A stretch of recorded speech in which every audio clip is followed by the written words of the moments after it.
Бул жеңишке чын айта кетсем биз абдан көптөн бери аракеттенип жүрөбүз. Полный командабыз менен сборный команданын жеңиши, бул Кыргызстаныбыздын жеңиши десем болот. Бул бир гана жеке өзүмдүн жеңишим десем жаңылышам. Бул медалдын артынан көптөгөн кишилер турат.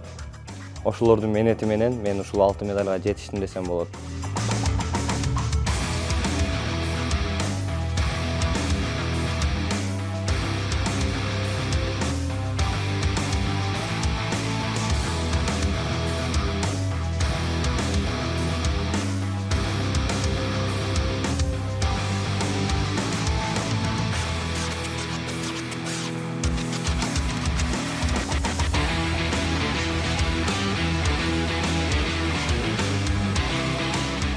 Спорттон деле бул жөн эле күрөшө бербейсиң, ал жактан деле стратегический башты иштетип, мең иштетпесең сен соперниктерди ута албайсың.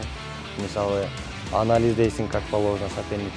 Жеребьевка чыккан кезде сен отуруп алып, анын слабый жактарын ичертесиң, ошол менен кандай күрөштү. Ошондуктан мындай спортто деле билим керек деп ойлойм.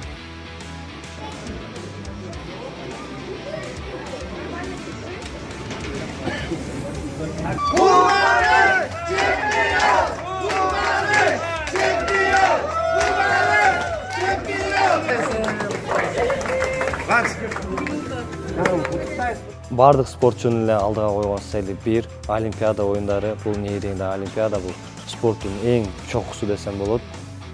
Ошол жактан Кыргызстаныбыздын желегин бийик көтөрүп, Кыргызстанды туйун ырдатып, Кыргызстаныбыз үчүн, сенин күйөрмандарың үчүн алтын медалды тартуулоо.